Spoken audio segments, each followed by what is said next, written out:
"Do we have a combat pilot in the room?" the SEAL captain demanded, slamming his hand onto the table. In a briefing room heavy with the smell of stale coffee and impending disaster, 72 dead-eyed operators stared at the map of their blown exfil.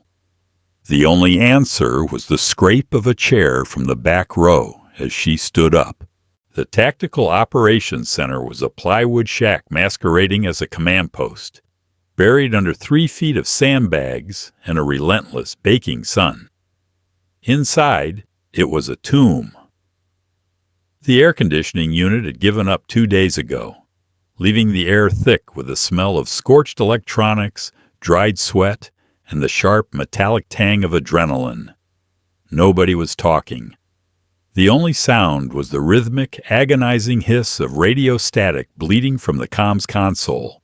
Captain Matthew Garrison stared at the topographical map spread across the folding table. He was a man carved from hardwood, but right now the lines around his eyes looked brittle. His SEAL team, Viper 2-2, was stranded in a valley 30 miles north. They had gone in under the cover of darkness to snatch a high-value facilitator. They had walked into a buzzsaw. 4 men, pinned down by roughly 50 heavily armed fighters. Their extraction chopper was a burning skeleton on a ridgeline 2 miles from the target. The quick reaction force was stalled by an IED ambush on Route Irish. "Say again, Viper 2-2, the radio man muttered, his voice cracking. He pressed the headset tighter to his ear. "I need a clearer grid." A burst of static. Then the sound of heavy machine gun fire, loud enough to distort the mic.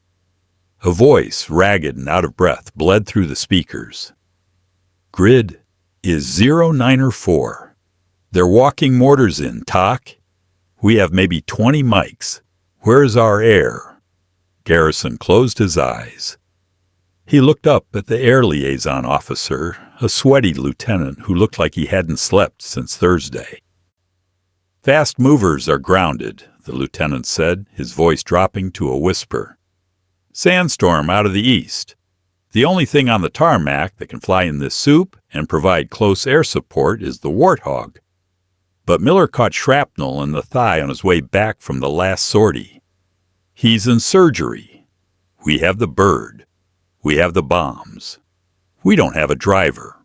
Garrison's jaw tightened. He looked out at the room.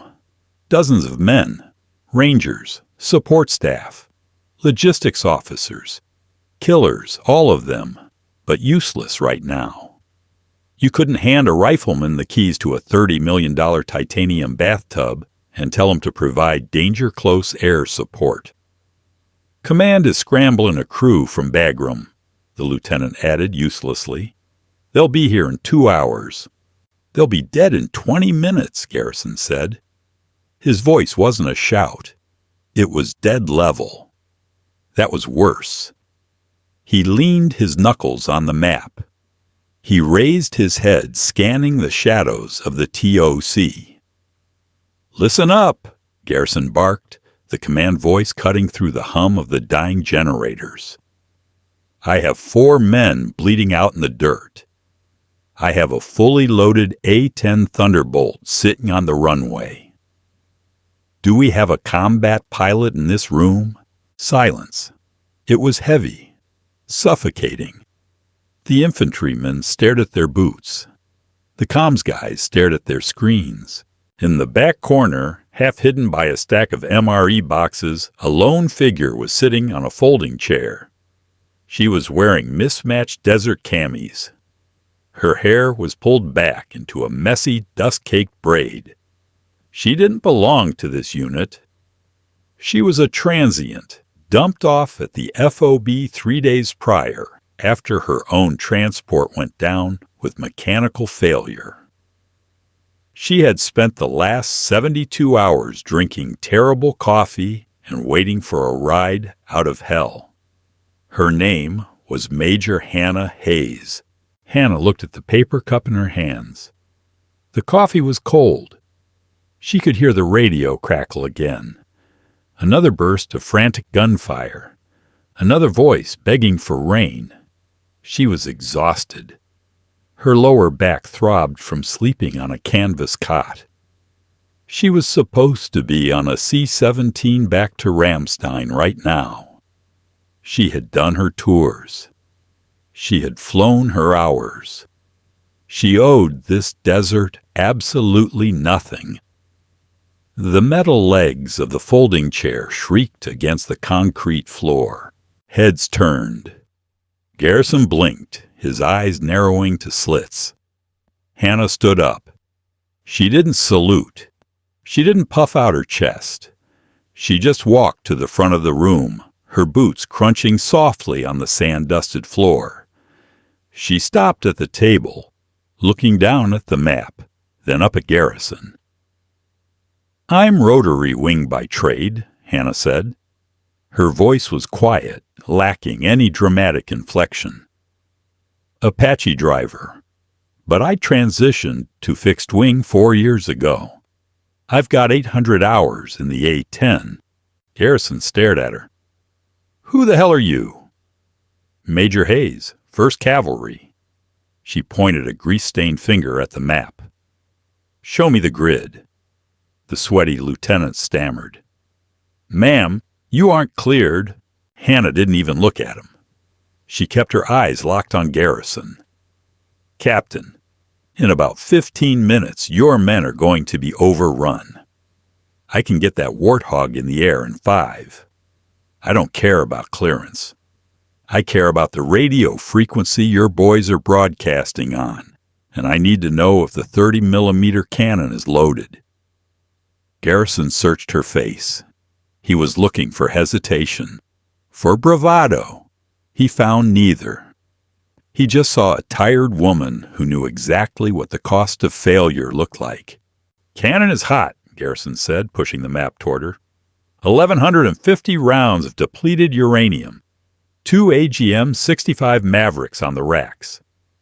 "Call sign? Bore 1-1. Garrison grabbed a grease pencil and circled a small topographical depression on the acetate overlay. "They're here. The enemy is pushing from the north and the east. Danger close." Hannah studied the map for 3 seconds. She memorized the elevation, the ingress route, the likely anti-air threats. She committed the terrain to the cold, calculating part of her brain. "Tell your men to keep their heads down," Hannah said. She turned and walked out the door. The tarmac felt like the surface of a dying star. Heat waves distorted the horizon, making the concrete defensive barriers shimmer. Hannah broke into a jog. The flight line was a quarter-mile away. Her boots hit the asphalt in a heavy rhythm. She didn't have her G-suit. She didn't have her custom helmet. She was wearing standard-issue fatigues and a plate carrier she'd borrowed from a dead-eyed corporal in the mess hall. She saw the warthog sitting at the end of the runway. It was an ugly machine. The A-10 wasn't built for dogfighting or breaking the sound barrier. It was built around a massive 7-barrel GAU-8 Avenger rotary cannon. It was a flying bathtub of titanium designed to take a grotesque amount of punishment and keep flying. A crew chief was standing on a ladder by the cockpit, scrubbing blood off the ejection seat with a rag. He looked up as Hannah approached. "Who are you?" he yelled over the whine of the auxiliary power unit. "Your new pilot," Hannah shouted back, climbing the ladder before he could step down. "Are the engines spooled?" "Ma'am, you can't just—" "Are the engines spooled, Chief?" she snapped, her voice cracking like a whip. The chief froze. He recognized the tone. It was the tone of an officer who had bypassed protocol and jumped straight into survival geometry. "A PU is running. She's fueled. Ordnance is armed." But Miller bled all over the rudder pedals. "I don't care," Hannah said. She swung her leg over the canopy rail and dropped into the cockpit. The smell hit her instantly. JP-8 jet fuel. hydraulic fluid, stale sweat, and the sharp copper scent of fresh blood. The previous pilot's helmet was sitting on the console. She grabbed it, grimacing at the damp padding, and shoved it onto her head. She pulled the chin strap tight, the mic resting against her lips. Her hands moved in a blur. Muscle memory took over. Flip the battery switches. Check the oxygen flow. Inverters on. She ignored the pre-flight checklist. There was no time to walk around the aircraft and kick the tires. "Chief, get clear," she yelled, waving him away. The canopy whined shut, sealing her in. The sudden silence of the cockpit was heavy, broken only by the hum of the avionics and her own steady breathing. She hit the ignition switches for the twin turbofan engines. The massive turbines mounted high on the fuselage began to spool up. A low-frequency vibration rattled up through the bloody seat and into her spine. It was a familiar, violent thrum. It felt like holding a furious animal by the collar. Hannah flicked the radio to the tactical net. "TOC, this is Bohr 1-1. Comms check." Garrison's voice came back instantly, crisp and tense. "Bohr 1-1, we have you loud and clear. Viper 2-2 is taking heavy RPG fire. They are black on ammo. You are clear for immediate takeoff." "Copy, rolling." Hannah pushed the throttles forward. The A-10 lurched. She didn't wait for the tower. She didn't taxi to the threshold. She angled the nose straight down the runway, ignoring the crosswind pushing against the tail. The heavy aircraft picked up speed, the tires roaring against the concrete. 100 knots. 130. She pulled back on the stick. The Warthog fought gravity for a second, sluggish under the weight of the bombs and the ammunition, and then the wheels tore free of the earth. Hannah banked hard to the north, keeping her altitude low to avoid early radar detection. The desert floor blurred beneath her at 300 knots. The sandstorm was rolling in from the east, a massive wall of brown dust eating the horizon. It was going to be a nightmare to see the target. She took a deep breath. She forced her heart rate down. Panic was a luxury she couldn't afford. "Bohr 1-1 to Viper 2-2, she broadcasted, her voice dropping into the flat, emotionless cadence of a professional killer. "I am inbound. ETA-3 mics. Talk to me." Static hissed. Then a voice. It sounded young, terrified. "Bohr 1-1, this is Viper 2-2. We are pinned in the wadi. They are flanking us on the east ridge. We have zero cover. They are setting up a heavy gun." "Copy, Viper. Pop smoke. I need to know where you are before I pull the trigger." "We have red smoke. Throwing it now." Hannah watched the digital map on her multifunction display. She was entering the valley. The terrain dropped away, jagged rocks rising on either side of her wings. The turbulence was violent. The A-10 shuddered, bucking against the thermal updrafts. She peered through the heads-up display, HUD. The canyon walls were closing in. "I have eyes on the valley," Hannah said. She armed the master arm switch. The green lights on the weapons panel illuminated. The cannon was awake. Ahead, near the floor of the dry riverbed, a plume of thick red smoke began to billow into the hot air. "Bohr 1-1, that's us. Red smoke is us," the voice screamed over the radio. "They are 50 meters east of the smoke. Danger close." "I say again, danger close." 50 meters. At the speed she was flying, that was a fraction of a second. If she pulled the trigger too early, she would rip the SEAL team to shreds. If she pulled it too late, the enemy would overrun them. Hannah didn't blink. Her right hand gripped the stick. Her left hand steadied the throttle. "Copy, Viper. Keep your heads in the dirt. I'm bringing the rain." She pushed the nose of the warthog down, diving into the belly of the valley. The Yaten dropped like an anvil out of the turbulent sky. Hannah's world narrowed to the 4-inch square of armored glass in her heads-up display. The green symbology danced over the jagged brown earth rushing up to meet her. Altitude, 3,000 feet and falling fast. Airspeed, 340 knots. The wadi was a deep, ancient scar cut into the desert floor. Shadows pooled in its crevices, making it nearly impossible to spot human targets. But she didn't need to see the men. She saw the geometry.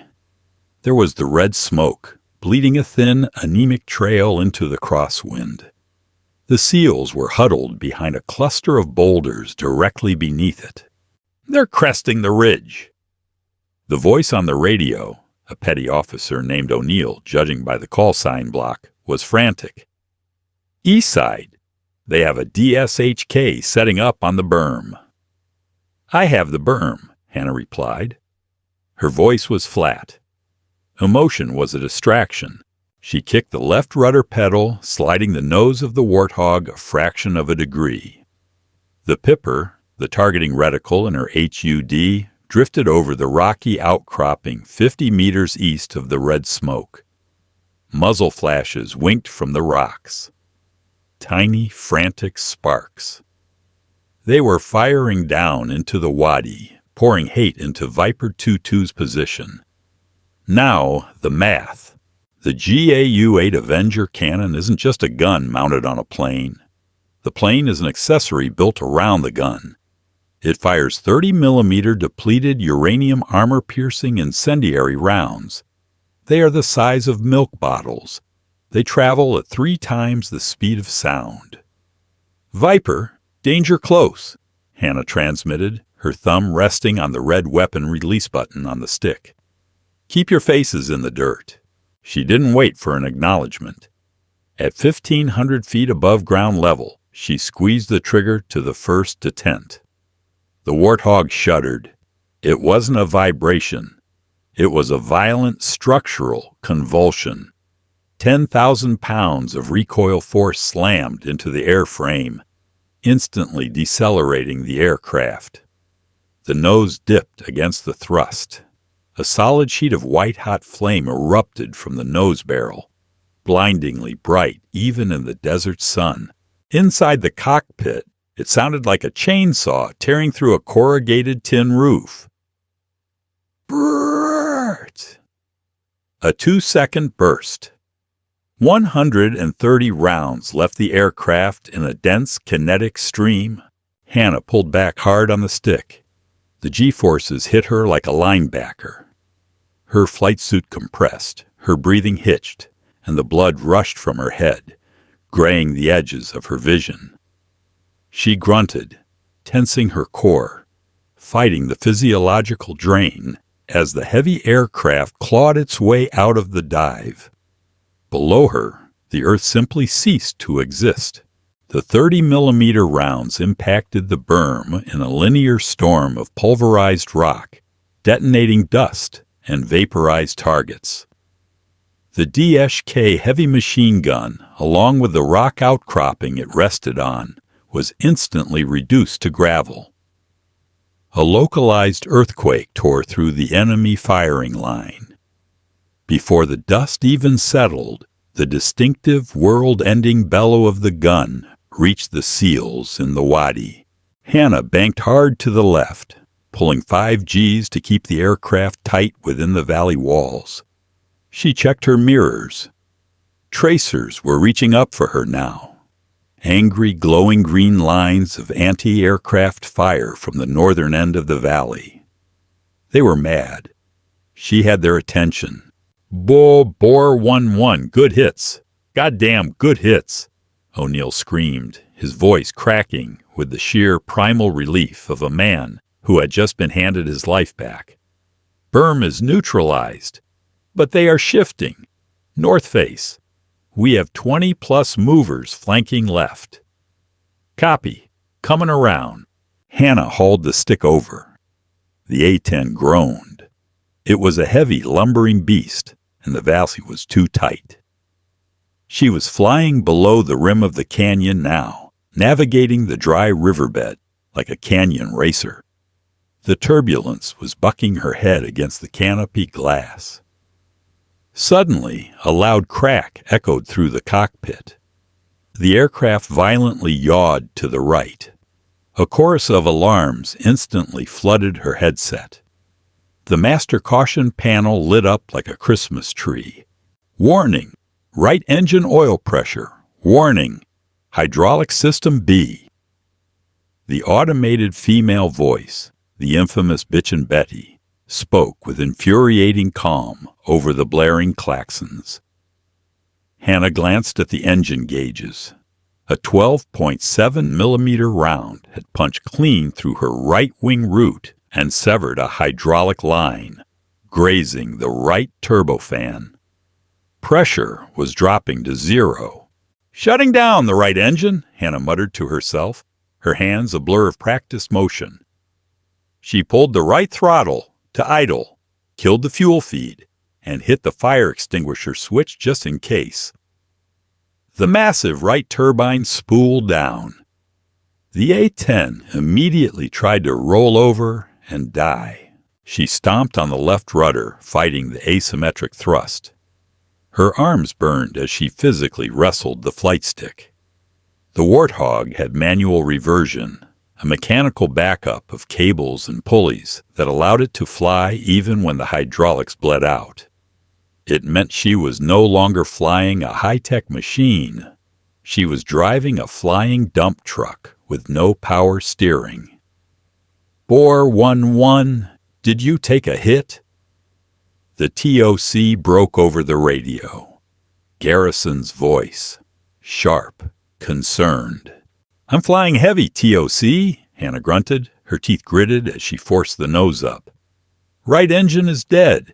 Hydraulics are bleeding out." "Abort, bore 1-1. Get out of there. Climb an RTB. I am not losing an airframe and a pilot today."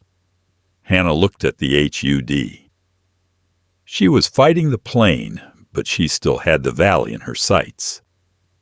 The northern flanking force was pouring down the rocks, closing to within 100 meters of the SEALs. The red smoke was dying. She had 2 AGM-65 Maverick missiles sitting under her left wing. She could punch out. She could pull up, declare an emergency, and limp back to the FOB. That was the smart play. That was the doctrine. But down in the dirt, 4 men were out of bullets. "Negative, TOC," Hannah said. Her voice was strained, breathless from the physical exertion of holding the stick centered. "I have ordnance remaining. Viper, keep your heads down. I'm doing one more pass on the manual.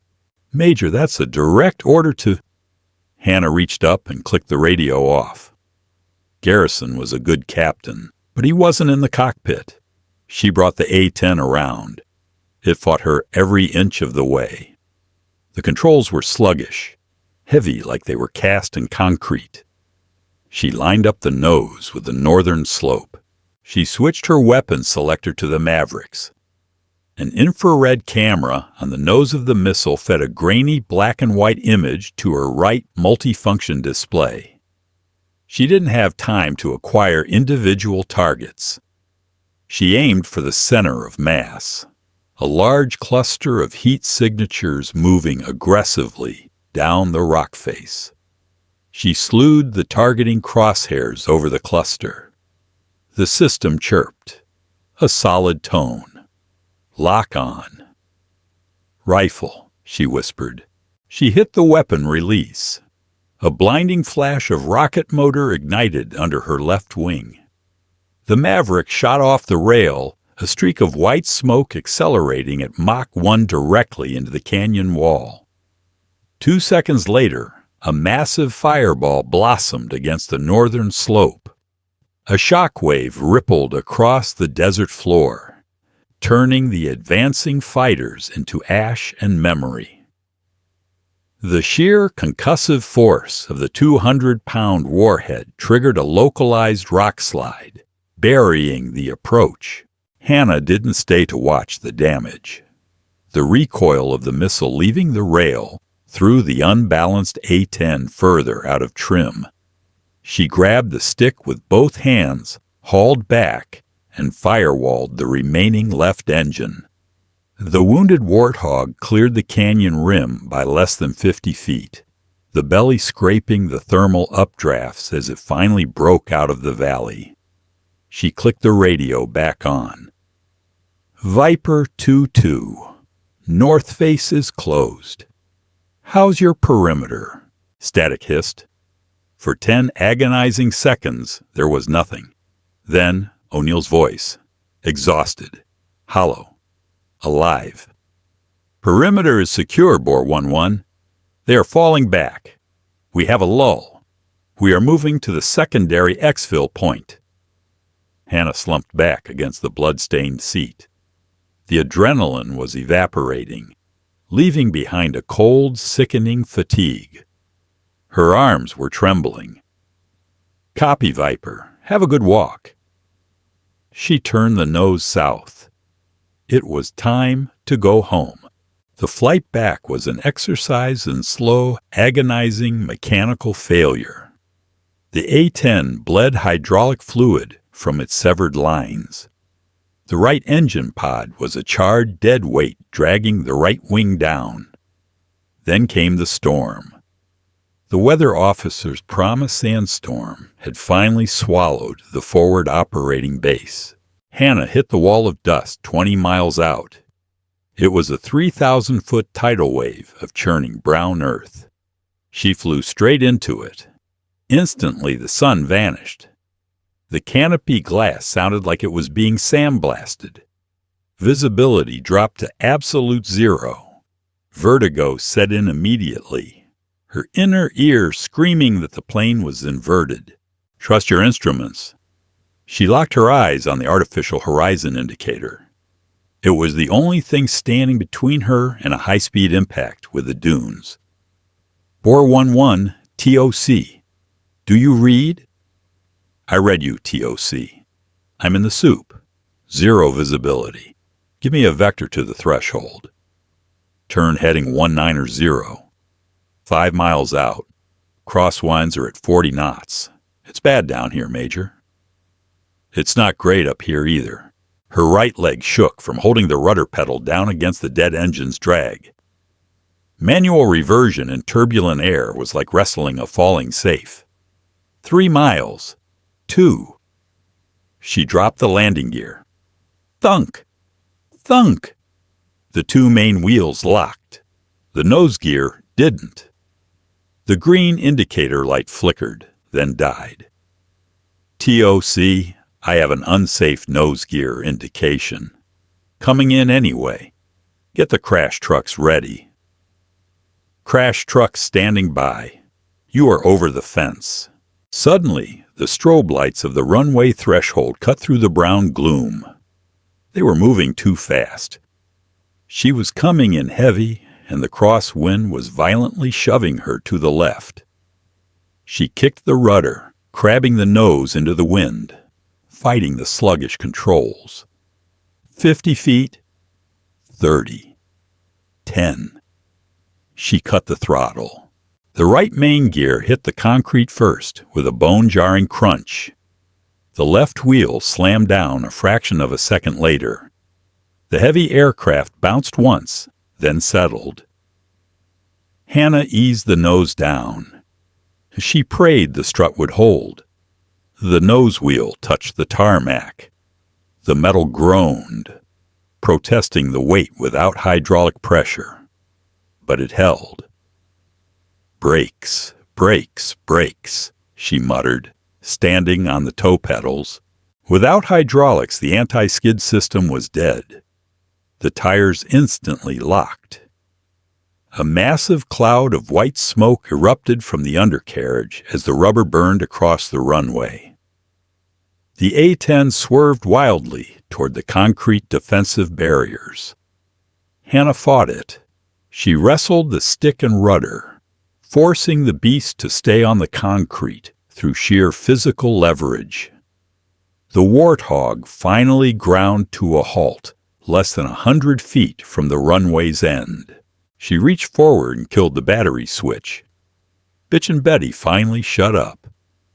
Silence descended, save for the howling wind outside and her own ragged breathing. Her hands were locked into claws. She unbuckled her harness and popped the canopy. The wind roared in, carrying the smell of burnt rubber and dust. Through the blowing sand, the flashing yellow lights of a crash tender approached. A Humvee pulled up right behind it. Hannah climbed out. Her legs felt like wet cement. She slid down the ladder, boots hitting the tarmac with a heavy thud. She didn't look back at the plane. She already knew it was bleeding out on the runway. A figure stepped out of the Humvee. Captain Garrison. He didn't run. He didn't salute. He simply walked through the driving sand and stopped a few feet away. His face was caked in dust. He looked at the smoking tires, then at the massive, jagged hole in the wing root. Finally, he looked at Hannah. Viper 2-2 linked up with the QRF 10 minutes ago, Garrison said over the wind. They're on a chopper, coming home. Hannah wiped sweat and grit from her forehead with the back of her glove. Good. Garrison stared at her. He wasn't a man who handed out praise. Doing the impossible was just his baseline expectation. But there was a shift in his eyes, a quiet recognition of the math she had just calculated with her own life. Get in, he said, gesturing to the Humvee. I'll drive you back to the TOC.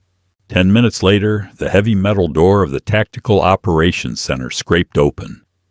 The men inside looked up. There was no cheering, no slow clap. This wasn't a movie. But the sweaty lieutenant stood up straight. The radio man gave her a slow, silent nod. Hannah ignored it. She walked to the back corner, past the MRE boxes, to her folding chair. The paper cup she had left behind was still sitting on the crate. She sat down. Her spine cracked. She picked up the cup. The coffee was entirely cold. It tasted like ash and cheap grounds. She took a sip anyway, stared at the plywood wall, and waited for her ride out of hell. War doesn't care about your rank, your schedule, or how tired you are. It only cares who has the quiet resolve to step into the fire when everyone else looks away. Major Hayes didn't fly for glory. She flew because 4 men needed to come home. If this story hit hard, drop a like, share it with someone who respects the grit, and hit subscribe for more grounded stories. Drop a comment. What drives you when the tank is empty?